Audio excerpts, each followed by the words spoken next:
يحب ربنا ويرضى أشهد أن لا إله إلا الله وحده لا شريك له وأشهد أن محمدا عبده ورسوله يا أيها الذين آمنوا اتقوا الله حق تقاته ولا تموتن إلا وأنتم مسلمون أما بعد اللهم صل وسلم وبارك على نبينا محمد وعلى آله وأصحابه ومن تبعهم بإحسان إلى يوم الدين. Jemaah sholat isya dan sholat tarawih, Bapak Ibu sekalian yang semoga dimuliakan Allah Subhanahu wa Ta'ala. Alhamdulillah pada malam hari ini kita bisa melaksanakan ibadah qiyamul lail yang kita awali dengan sholat isya berjamaah bersama-sama. Kita mengharap kepada Allah Ta'ala mudah-mudahan amal-amal kita yang wajib maupun yang sunnah, apa itu sholatnya, apa itu sedekahnya, atau tilawahnya, atau semua kebaikan yang bisa kita laksanakan, mudah-mudahan menjadi amal yang diterima oleh Allah Subhanahu wa Ta'ala. Yang dengannya kita berharap mudah-mudahan amal yang diterima ini akan menjadi pemberat timbangan amal kebaikan kita di sisi Allah Subhanahu wa Ta'ala. Amin ya rabbal alamin. Jemaah sekalian yang dimuliakan Allah,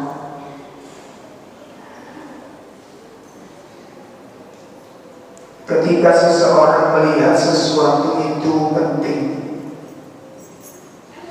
ketika seseorang memandang sesuatu itu berharga, tentu dia tidak ingin kehilangan terhadap sesuatu yang dianggap itu berharga, apapun itu bentuknya. Jadi cara pandang manusia itu menentukan tentang sebuah sikap.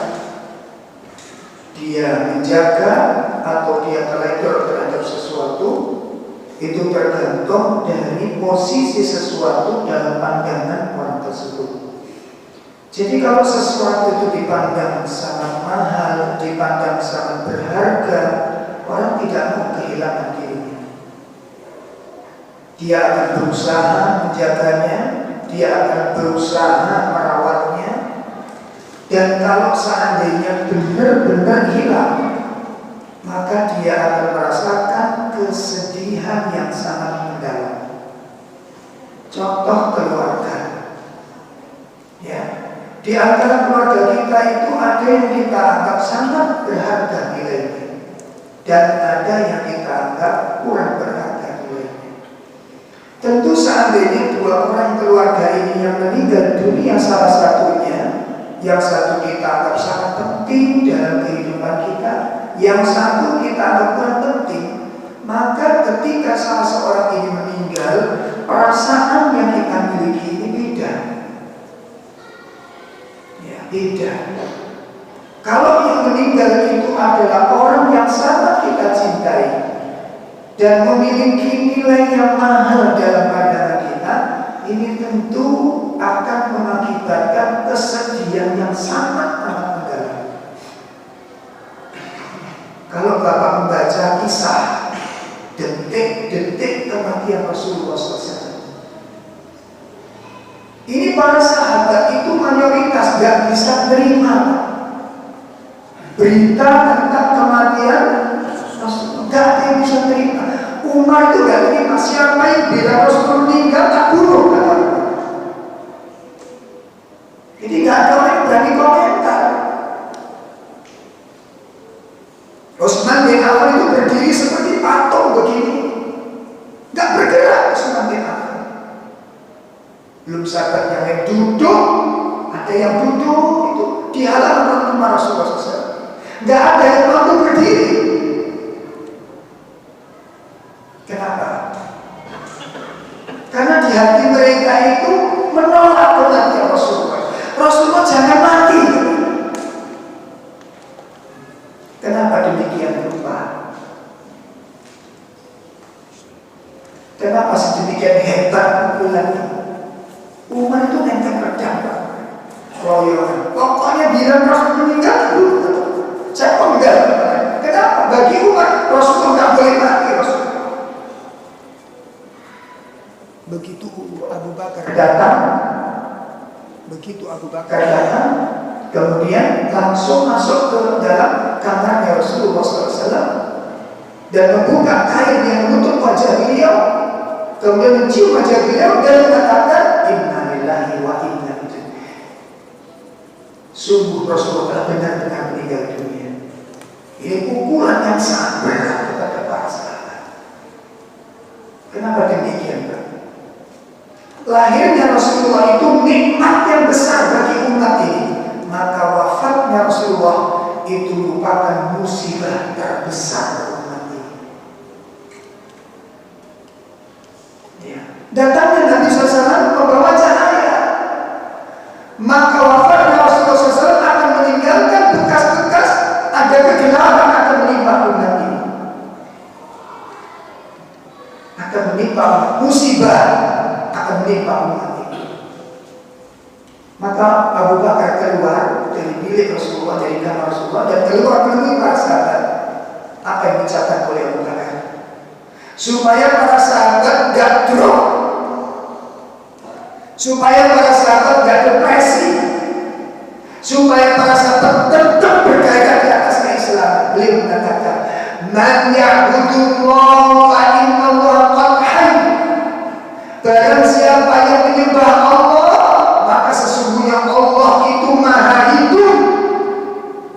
Wa man ya'budu Muhammad, barang siapa yang menyembah Muhammad, fa inna Muhammad qad mata, sesungguhnya Muhammad sekarang telah meninggal dunia. Lemes yang namanya Umar itu, loyo yang namanya Umar itu.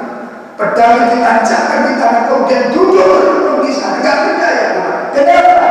Karena Rasulullah itu berharga di hatinya.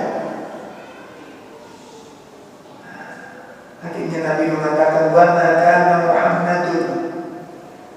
Tidaklah Muhammad itu adalah Rasul sebagaimana Rasul-Rasul sebelumnya.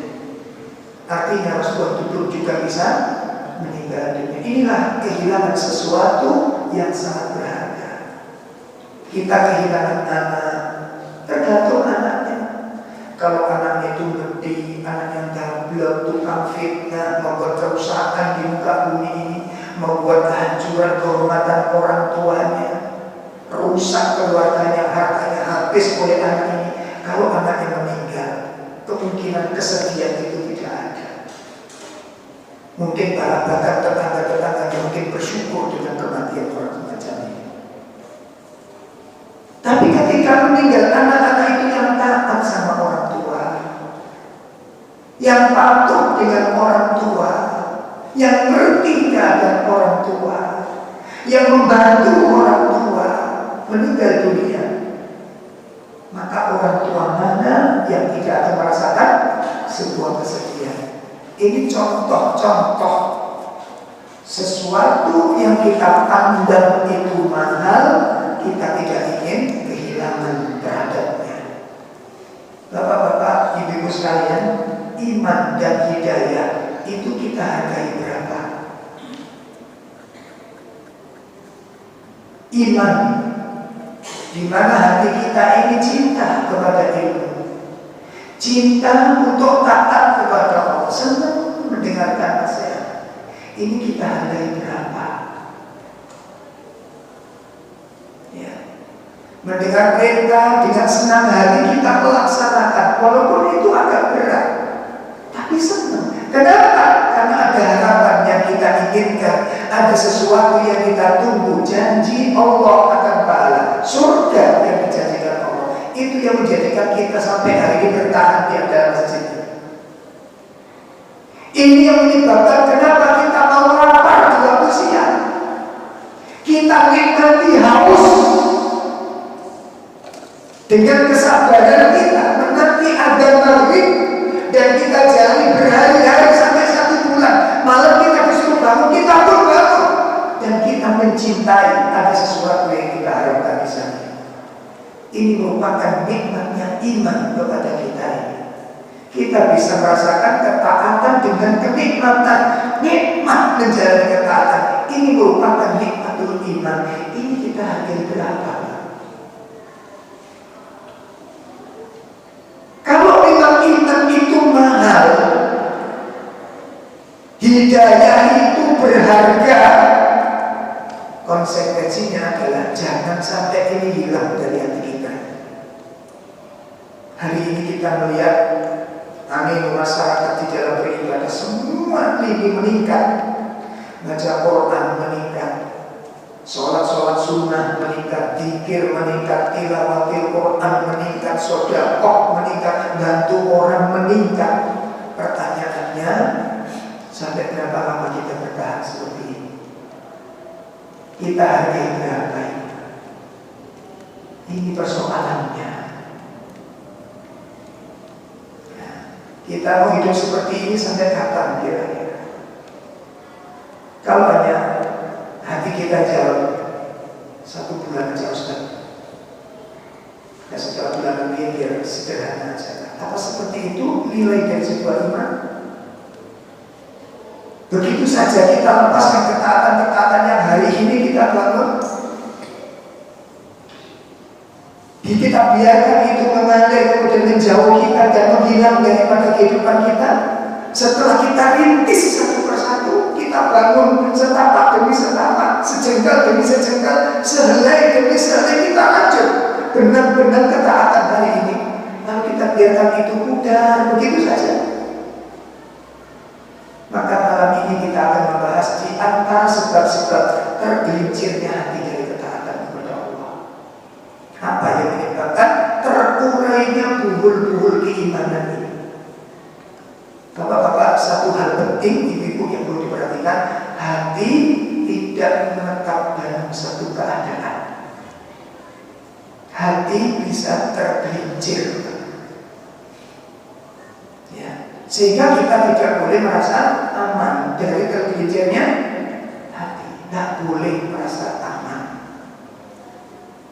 Hati bisa tergelincir. Kisah-kisah dalam Al-Quran, kisah-kisah dalam hadis, dalam buku-buku para ulama sudah dijelaskan di sana. Orang-orang lebih alim dari kita, orang-orang lebih soleh dari kita, lebih taat kepada kita, ilmu lebih luas, lebih dalam, lebih tinggi, itu bisa tergelincir. Ya.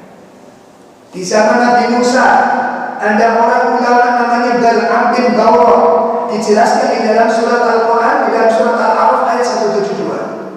Hafal Taurat, menguasai asmaul a'dhah. Kalau berdoa tangan diangkat dikabulkan doa. Itu kehebatannya Bal'am bin Bawrah, tergelincir. Detik-detik kematiannya dia bermusuhan dengan Nabi Musa. Dia tinggalkan Taurat, baju keulamaannya dilepas, dia tinggalkan agamanya Nabi Musa, memusuhi Nabi Musa dan mati dalam keadaan kafir. Hafal Taurat.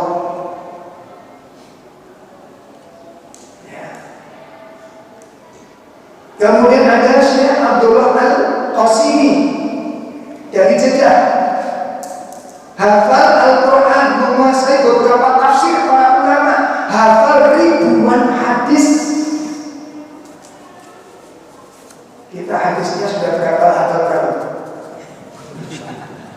Ya, 10 aja, 10. Ada yang hafal 10 hadis? Oh enggak, 5. Terus merasa aman dari tergelincirnya hati. Yakin kita nanti di atas ketaatan kepada Allah. Tidak boleh merasa. Sehingga kita tidak boleh terlendor. Abdullah Al-Qasimi, buku-buku bisa dijadikan rujukan para ulama dan mendapatkan rekomendasi dari ulama-ulama Imam Masjidil Haram secara tuntas, sempurna catatannya. Catatannya sempurna kitabnya. Tahu kematiannya kayak apa? Beliau itu senang melakukan. Akhirnya terakhir hingga di Mesir kecantol wanita Mesir, seorang ateis, dan meninggal dalam keadaan ingkar kepada Allah Ta'ala. Ya Allah, gimana dengan ilmu kita yang pas-pasan, pas giling, pas bisa jalan. Allah, makanya kita nggak boleh merasa sok pintar, sok alim, nggak boleh. Sekali-kali jangan, Pak. Sekali-kali jangan. Nanti kalau ada orang yang mungkin kalah pintar dengan kita secara fisik, sederhana, itu belum tentu lebih hina daripada kita. Kadang-kadang orang seperti ini punya amalan-amalan yang dimuliakan oleh Allah yang tidak kita ketahui. Jangan sekali-kali gampang meremehkan orang lain. Itu pesan yang harus disampaikan. Nah, di antara sebab-sebab hati itu bisa tergelincir, saya sampaikan secara singkat saja. Karena kultum itu kan 7 menit sebenarnya. Ini sebenarnya sudah habis. 17.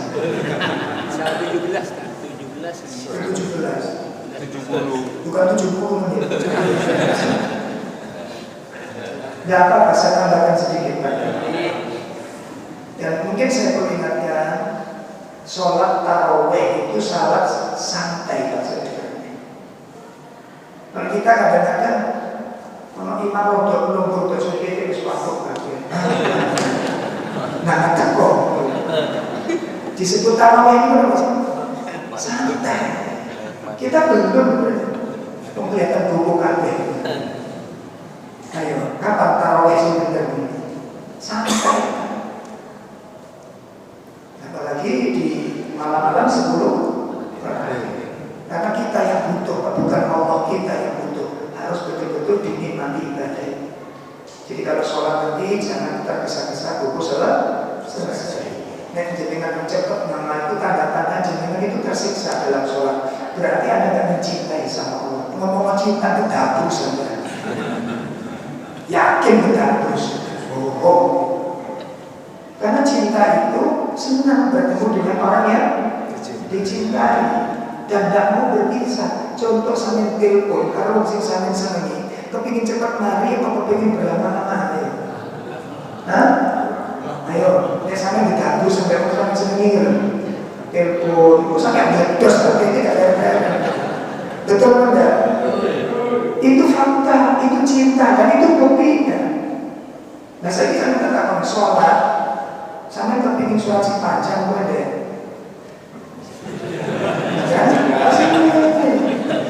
Terus gak cinta, dia bisa diganggu. Gak bisa dibohong, itu fakta. Gak usah dibahas, gak usah dibahas. Gak kira, coba kalau ada teman saling sukai datang ke rumah jenengan, mau pulang segera, jangan dikasih bakso, dikasih kopi sing panas. Bagaimana? Iya, itu bukti. Jadi ada sebuah kenikmatan berinteraksi dengan orang yang kita. Nah kalau kita ingin cepat segera selesai, kenapa Anda tidak mau berlama-lama bertemu dengan Allah? Ada apa? Kok begitu kurang suka Anda bertemu dengan Allah? Ada apa ya? Yang butuh itu Allah apa kita? Ini boleh cara masuknya saya gak salah boleh tidak?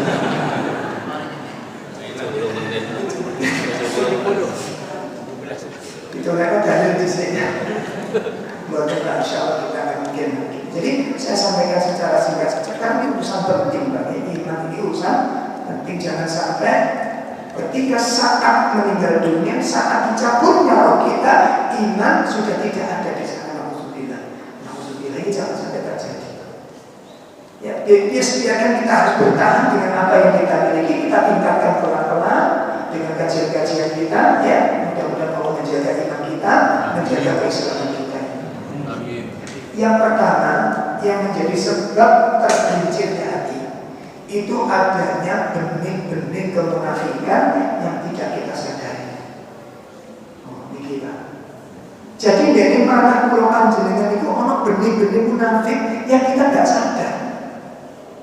Itu bisa satu saat ketika benih itu tumbuh menguasai kita, kita menjadi orang munafik Tuhan. Dan iman itu bisa tergerus dengan penyakit kemunafikan ini. Seperti tumor yang tidak disadari oleh pasiennya. Begitu tumor itu berkembang ke seluruh tubuhnya, sudah tak bisa diselamatkan lagi. Nah, penyakit nifak itu penyakit batin. Nah, kira-kira sama kali kalau harus ngerti tanda-tanda munafik itu berbeda.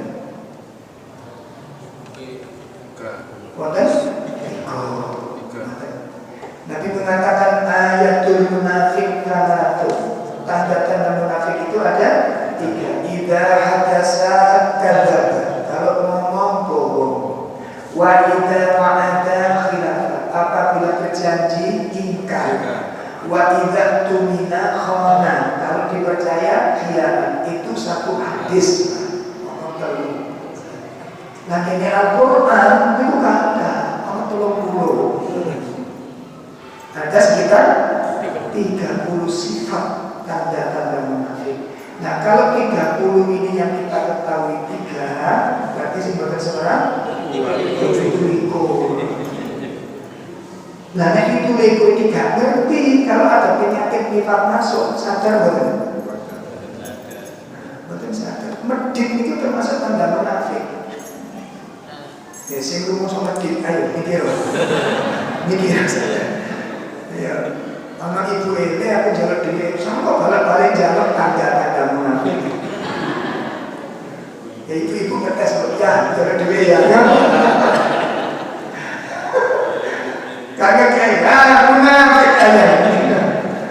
Jadi tanda-tanda munafik itu hanya 3, di antaranya berat karena mau pergi infak. Itu tanda munafik. Kenapa? Karena dia tidak percaya diijoli sama Allah enggak? Gitu.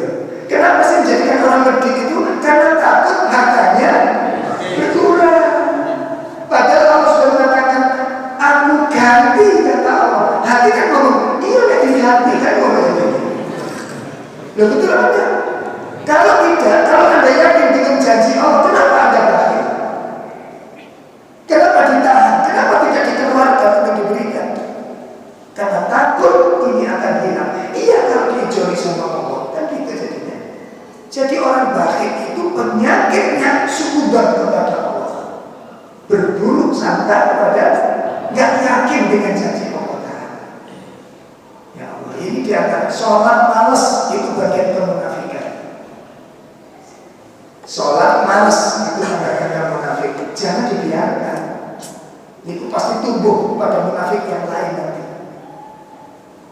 Nanti bisa dilihat di dalam surat An-Nisa ayat 142. Idza qamu ila sholati qamu kusala. Tanda-tanda munafik apabila hendak mengerjakan sholat, dia mengerjakan sholat penuh dengan kemalasan. Banyak lagi yang nanti, banyak lagi.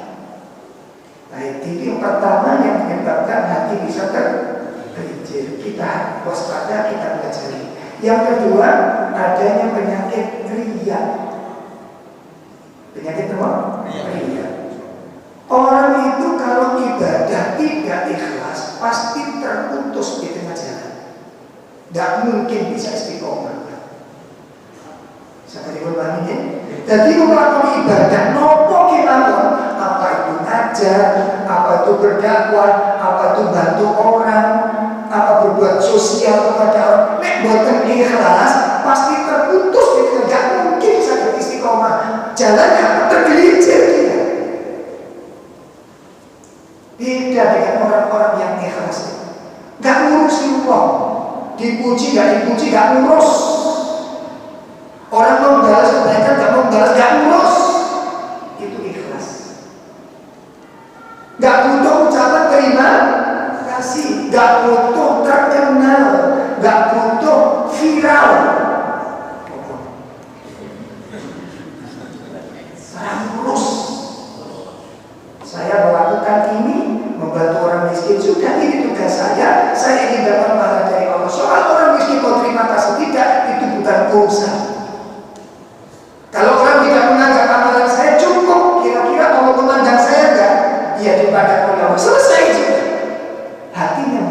pernah dipandang oleh Allah. Ini orang-orang yang ikhlas, hatinya makmur ketika yakin dipandang oleh Allah. Ini. Makanya orang-orang nanti ada kalanya orang-orang secara dohir itu ahli ibadah, secara dohir orang soleh, kok matinya di atas kemaksiatan.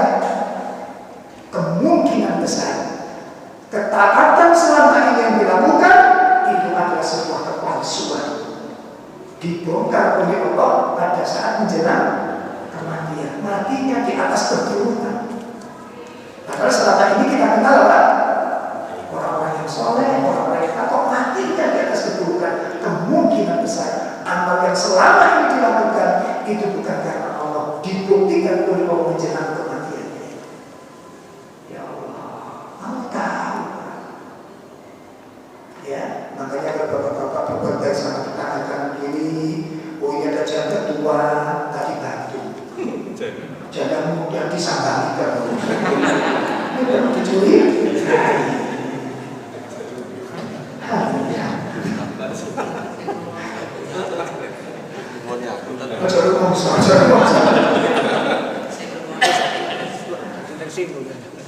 Tuh dia kamu ya sampai mikir lah, mikir kenapa? Ya Allah. Yang ketiga, adanya syahwat. Adanya apa? Syahwat. Syahwat di sini bisa syahwat berupa harta benda, syahwat di sini bisa berupa syahwat berupa perempuan. Makanya dua tokoh yang saya hadirkan tadi, yang satu Bal'am bin Bawrah itu terjebak fitnah syahwat berupa harta. Karena diiming-iming oleh musuhnya Nabi Musa untuk mendoakan Nabi Musa, dibayar mahal oleh mereka. Pertama nggak mau, dua kali didatangi dibawakan sekotak kemping emas nggak mau. Ketiga nggak mau, keempat istrinya yang nggak kuat. Islam terima itu. Kadang-kadang orang jejak sewetok bengkok. Nah, sementara sewetok ini punya pengaruh kepada yang laki-laki. Maka kadang-kadang mengajar kita kelonak-kelonak, tapi masya Allah. Hati-hati dengan fitnah. Syahwat harus dikendalikan betul. Kemudian yang keempat, hati bisa tergelincir itu karena ibtilah, ujian hidup. Nah, ujian hidup itu barangkali ada kalanya orang diuji dengan keberhasilan, kemudian ada kalanya orang diuji dengan kegagalan. Yang diuji keberhasilan, usaha yang meledak karuan. Setiap buka usaha baru sukses, buka usaha baru sukses. Ini tidak sedikit orang seperti ini yang asalnya sederhana menjadi takabur, yang asalnya tekun menjadi hilang ketekunannya, itu bisa. Ya, jadi ujian itu tidak mesti berupa keburukan. Kebaikan itu bisa menggelincirkan orang. Waktu hidup sederhana, rutin sholat wajib berjamaah. Begitu sudah berhasil, sudah bisa dihitung dari masjid itu. Apalagi kajian-kajian rutin, masya Allah. Kan kalau biasanya enak jadi wong ini aja. Ini berhasil terus gak sobat masjid ya. Alamat tak mungkin. Maka jangan ada itu tombol Pak. Sekarang itu punya sepeda motor itu sih belang sobat dong mungkin. Jadi bukan jadwal pengajian yang ditulis, jadwal touring. Grupnya sudah beda, pembicaraannya sudah beda. Makanya kalau biasa jadi wong ini aja. Sudah ada motor bin, tapi rutin ke masjid. Trail gini. Tapi maksud kita menyakin, tapi yakin dia mesti kuat derajatnya kalau misalnya. Beda kirama. Nah, ini yang keempat. Jadi ujian itu bisa menggelincirkan hati seseorang. Kemudian yang terakhir, yang kelima, apa? Lingkungan, komunitas, hati-hati. Makanya jenengan sing duwe komunitas-komunitas sepeda baca, komunitas mancing, nama komunitas. Nah itu hati-hati. Pintar. Terus percaya gak percaya menurut. Kenapa? Gak semuanya orang baik di situ. Nah jadi grup itu butuh imbang, gimana? Orang grup muni kita nggak komentar itu kan nggak enak jenenge grup. Iya apa tidak? Nah kalau yang dibicara kita manfaat nggak masalah. Lalu sih dibicarakan itu mudarat. Ya, apalagi di musim Ramadan begini. Pasti di bulan Ramadan, kok awam itu nggak ngerti batasan-batasan apa. Wes untuk ngawur. Nah, saya dulu awal-awal punya grup ini, pertama saya pegang HP itu di Masjidil Haram. Awal itu, karena dipaksa sama travel. Ustaz, ini harus ada grup. Nggak sama nggak ada grup pembina. Iya cara saja. Iya ya apa ini? Akhirnya terpaksa saya bawa WA itu. Terpaksa itu awal pertama kali saya buka WA. Sebelumnya HP saya tidak saya isi WA. Sumpah belum. Iya. Mau cek lagi HP, kakek mangan HP. Pesenin warung minggu kadang, Pak, nopo malam ini. HP mani kadang. Ya bikin mati-mati piye. Sampai ngobrol dengan istrinya pun biasa konsentrasi. Betul kan? Makanya bapak-bapak, dijak ngomong ibu-ibu, ibu itu HP cekal ganti HP. Itu maksiat istri kepada suami. Tidak boleh. Bu, di rumah kamu. Macam ganti dong. Kalau dijatuhin suami itu berhenti tutup HP itu. Begitu juga ngomong sama orang tua, tutup HP. Hargai orang tua, itu muliakan orang tua. Ngomong sama orang tua ganteng, tutup HP. Ini durhaka, durhaka. Allah yang mengatakan, wala tusaqqir khaddaka linnas. Jangan kau palingkan wajahmu dari manusia karena kesombongan dan kamu meremehkan. Kamu anggap siapa orang tuamu ini? Pantas enggak seorang hamba yang soleh berbicara dengan orang tuanya enggak menghadapkan, enggak memperhatikan ucapan orang. Sampai kadang-kadang orang tua nanya 2 kali karena enggak nyantol. Bisa enggak konsentrasi? Dijawab orang tua sambil WA. Kita jawab WA, dijawab orang tua enggak dijawab. Di mana akhlakmu? Ada tak seperti itu? Banyak. Ya kayak toko kabel ini. Lo bener, ini nggak disadari sekarang. Ngerusak.